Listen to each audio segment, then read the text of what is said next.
Yo, what's going on, guys? Ryan's here. I woke up pretty sick today. My voice feels like glass, and I feel like the only thing that could give me sustenance is a terrifying SCP video. So here we are on Dr. Bob's channel, which like specializes in such things. Leave a like, subscribe, check out Dr. Bob, link down below, and let's do it. A young man and his girlfriend enter the apartment they share. What a show He off. tosses her keys on the entryway table as the man checks the time on his phone.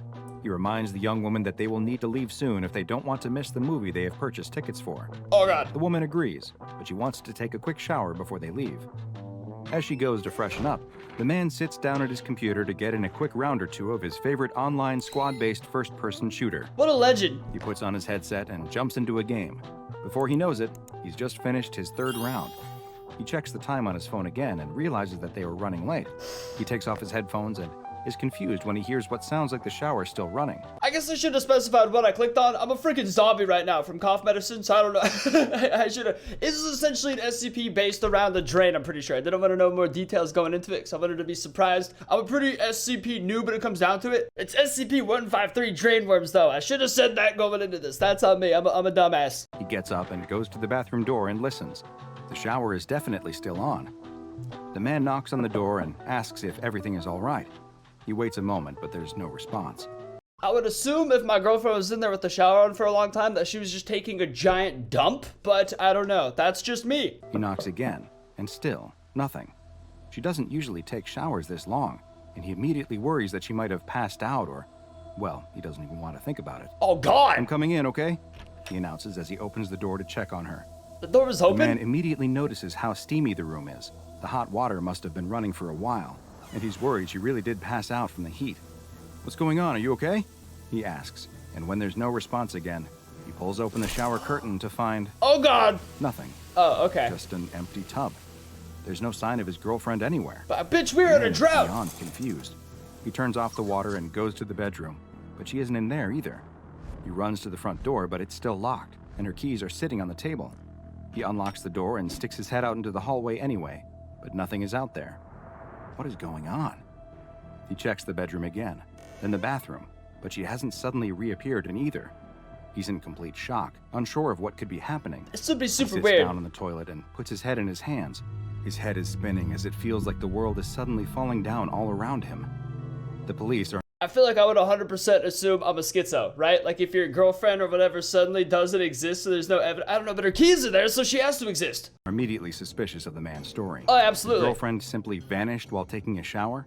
You expect us to believe that? I think like, I don't know the stats. I'm gonna look it up. Okay, I have no idea what my initial point was, but I learned that for every 100 husbands who kill their wives in the United States, about 75 women kill their husband. All I know is it's like whenever a woman dies, it's always almost the spouse. The police always look at the spouse. So this dude's ass looks guilty. The detective asks. The man has no answer, though. Yeah, his ass did It's it as for if sure. she simply blinked out of existence. He's convinced she must still be in the building somewhere, that she somehow slipped out without him noticing.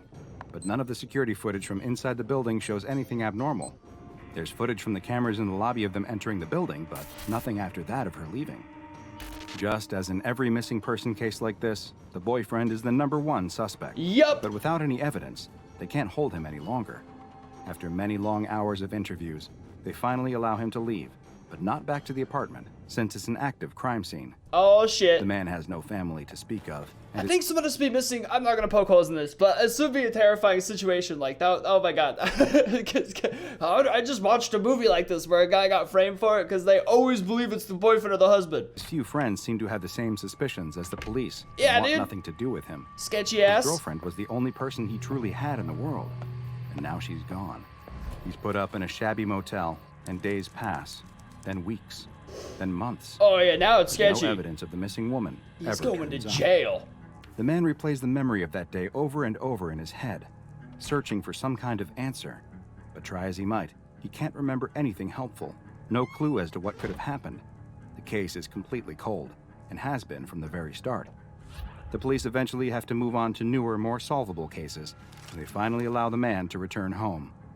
He's overwhelmed with emotion the first time he enters the apartment. Oof! The place is a mess. It looks like the police turned it inside out looking for clues.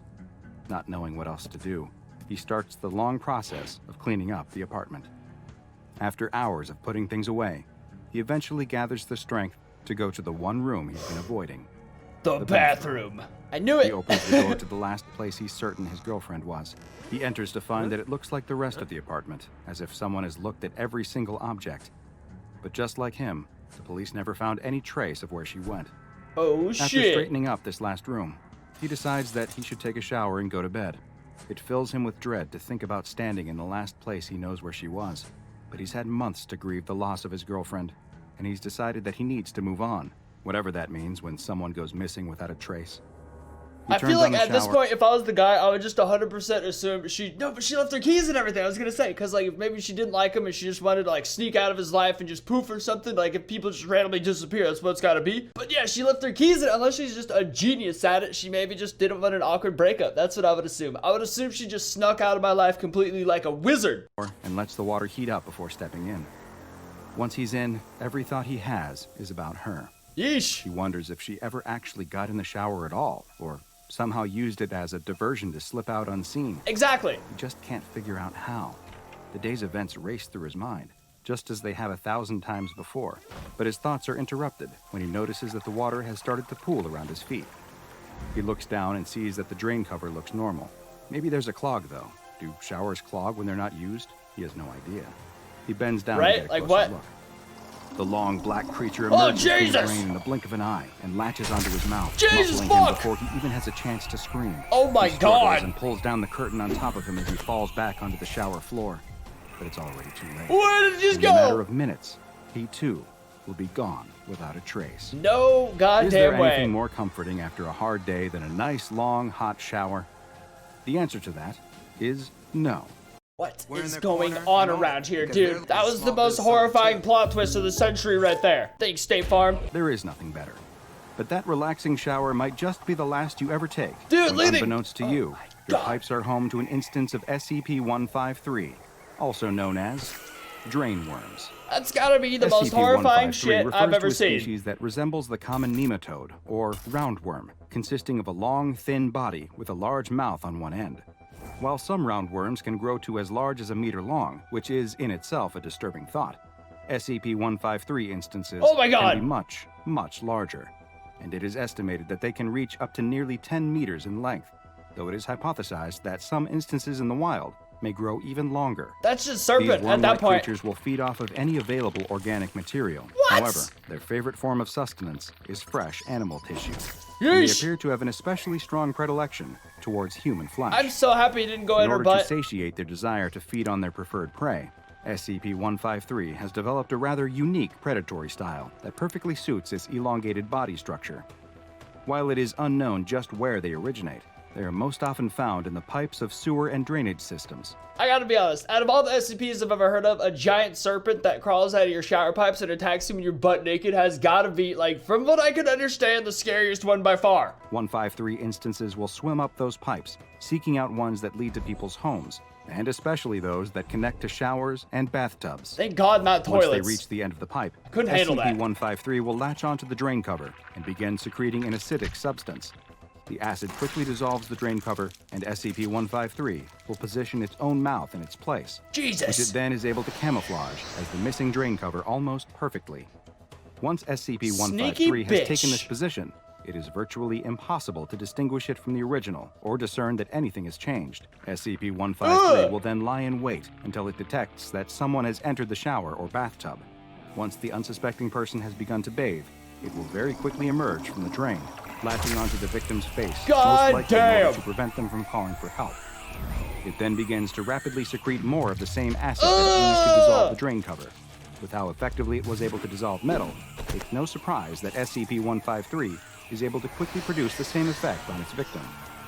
Their skin, Oh muscle, my and God! bone will all be almost immediately liquefied, Jesus allowing fuck! SCP-153 to feed on the slurry. Wow. And the drain worms feed extremely quickly as well. After just several minutes, basically nothing will remain of the person who stepped into the shower, and 153 will retreat back into the drain, leaving no signs that it was ever there, save for the missing drain cover. Jesus, The dude. SCP What a Foundation sneaky became bitch. aware of this anomaly following multiple mysterious missing person cases that all had one key element in common. Each was reported as having disappeared after entering a bathroom to either shower or take a bath. The Foundation soon discovered that large populations of SCP-153 instances were living in the sewers beneath several major American cities. Dude, Jesus Christ, I'm just thinking about this, man. That's like my worst nightmare. That's like I check under the toilet seat every time I sit down for toilet snakes, and this is a whole new issue. And immediately began enacting containment procedures. Well, that's the Foundation good. collected as many specimens as they could and brought them to Bioresearch Area 12, where they keep them contained in 10 by 10 by 5 meter tanks that are kept partially filled with sewage and other organic material for them to feed on. Poop! Of Poop, course, it is essentially. of the utmost importance that these containers are never connected to any other plumbing systems, either internal or external.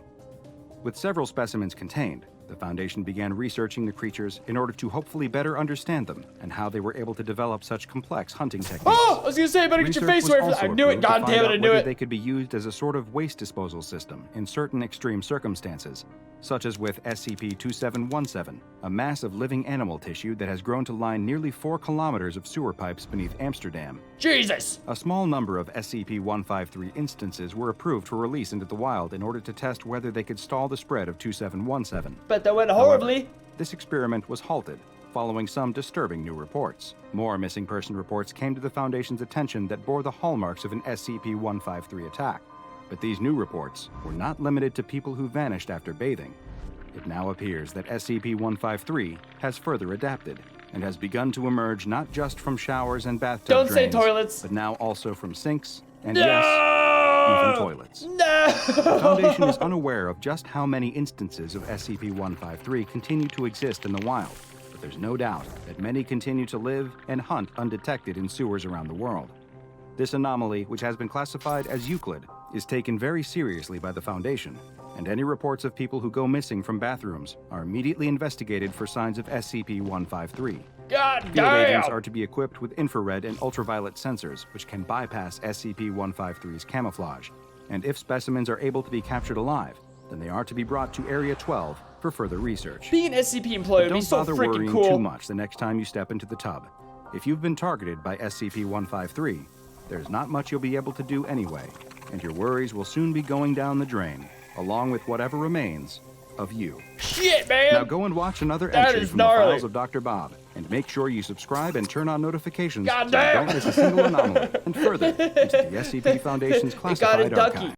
Well, there's a quick, easy solution to this. No issue here. Shower gun holster. Da-da-da-da. Look at that right there, baby. A gun for your shower to keep safe from shower possessed threats, I suppose. I don't know. I never thought there'd be a purpose to this necessarily unless someone broke in while you were taking a shower or something. But now, I see a whole new purpose for it. Either that or you're gonna look like this guy, just keeping your gun in a Ziploc bag next to your shampoo like a total jabroni, trying to open it all rushing when it's coming out to eat you. Hell no, dude. Oh, no, this is it. This is what I'm doing. This is how I'm keeping safe from SCPs. 100% right here. That is gangster. Alright, that was crazy as hell. Make sure to leave a like on the video and subscribe if you guys want to see more. Obviously, check out Dr. Bob, link down below for some of the most insanely horrifying SCP stories ever. And yeah, I'll see you guys next time. Peace!